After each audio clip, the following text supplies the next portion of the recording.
आज शहर के सिकरिया फार्मेसी कॉलेज मोतिहारी के कॉन्फ्रेंस हॉल में नेशनल फार्मा कोवी गिलायंस वीक सेलिब्रेशंस 2025 के अंतर्गत उपलक्ष्य में सेमिनार का आयोजन किया गया, जिसका शुभारंभ अखिल भारतीय चिकित्सा परिषद के प्रदेश अध्यक्ष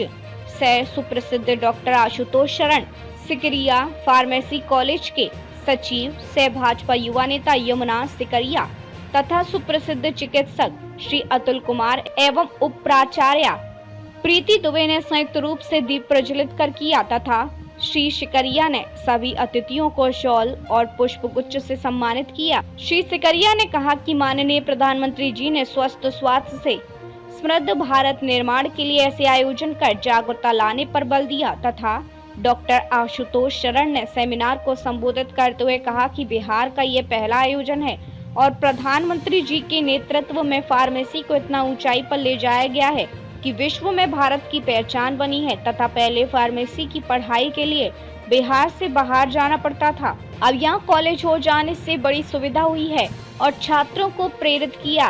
कि आप लोग इसमें बहुमूल्य योगदान दें। इसी के साथ डॉक्टर अतुल कुमार ने भी कार्यक्रम को संबोधित करते हुए छात्रों को प्रेरित किया और इस कार्यक्रम की सराहना की तथा त्रिदिवसीय इस कार्यक्रम में छात्रों के द्वारा विभिन्न प्रकार के खेलों का आयोजन किया गया, जिसमें उत्तीर्ण छात्रों को शील्ड एवं सर्टिफिकेट से अतिथियों ने सम्मानित किया। इस कार्यक्रम में अनिल प्रसाद के अलावा सभी छात्र शिक्षक शिक्षिकाएं उपस्थित थीं और कॉलेज की उप प्राचार्य प्रीति दुबे ने कार्यक्रम का संचालन किया। फार्मेसी कॉलेज में नेशनल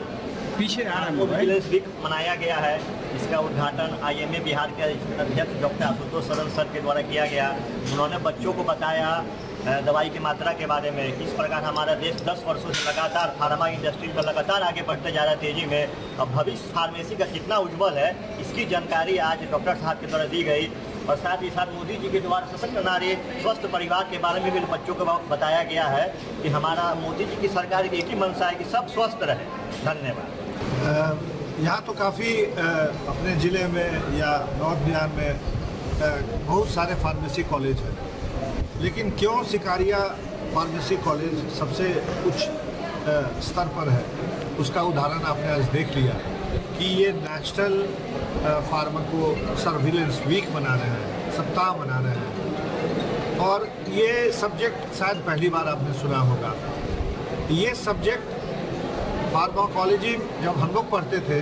तो इस सब्जेक्ट को हम लोग को नहीं पढ़ाया जाता था, लेकिन बताया जाता था। अब इसका ये ब्रांच हो गया है और ये ब्रांच हो गया है जिसमें कि अब BSc भी, MSc भी और MD भी लोग कर रहे हैं, क्योंकि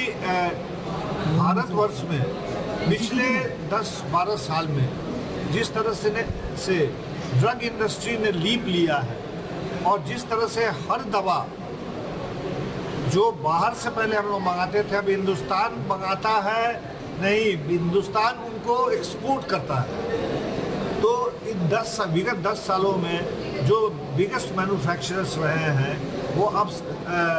बाहर के फाइजर नहीं है, MSD नहीं है, बायर नहीं है, सबको भारतीय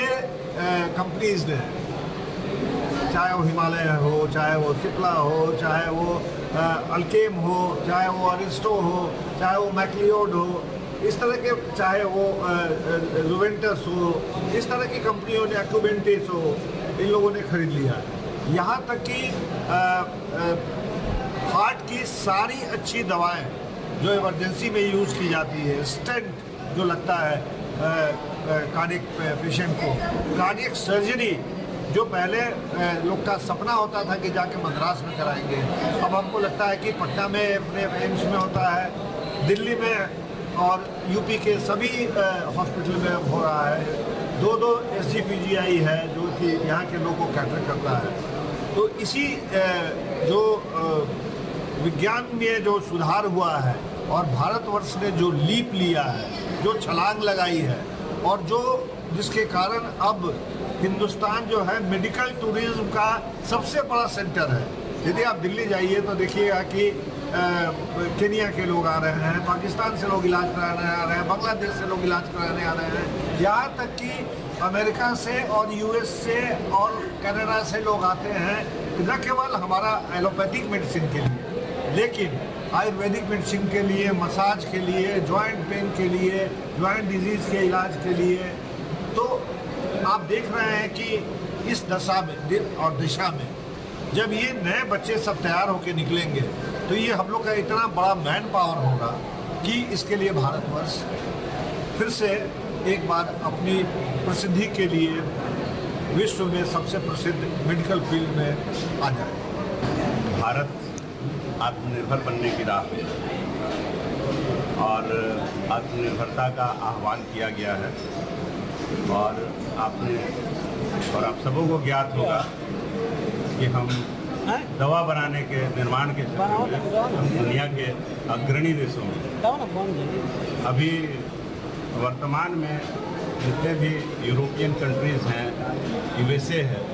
वहाँ हमारे यहाँ से जेनेरिक दवाइयों का एक बहुत बड़ा भाग वहाँ पे जाता है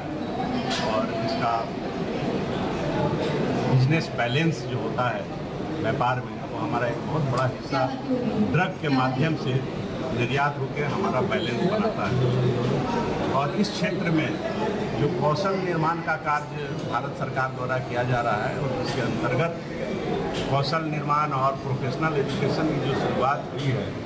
उसमें फार्मा में जो पढ़ाइयाँ हो रही हैं, इससे निश्चित ही है कि देश में एक दवा के निर्माण के क्षेत्र में क्रांति आएगी। अच्छे लोगों का उपलब्धता निर्भर हो पाएगा। अच्छे लोग हमारे यहाँ जब उपलब्ध होंगे तो अच्छा निर्माण, अच्छी क्वालिटी का निर्माण होगा और हम फार्मा के क्षेत्र में R&D बढ़ा के हम अग्रणी हो सकते हैं। इसकी पूरी संभावना है अगर सरकार सहयोग करती रहेगी और इसमें PLI जैसे स्कीम आते रहेंगे तो निश्चित रूप से वो दिन दूर नहीं है कि हम लोग, आप देख ही रहे हैं कि हम लोग आगे बढ़ सकते हैं। अब हम लोग आपको स्टेंट बनाना शुरू कर दिए हैं। अब हम लोगों ने मेडिकल जो पेसमेकर है अपने यहाँ बनाना शुरू कर दिया है। बहुत सारी इक्विपमेंट्स जो हैं, जो पहले हम विदेशों पर निर्भर थे, वो आज अपने देश में बन रही है और अच्छी क्वालिटी की बन रही है। उसका हम लोगों ने देखा है कि उसकी अच्छी कार्य मतलब पद्धति है, अच्छा से काम कर रहा है। और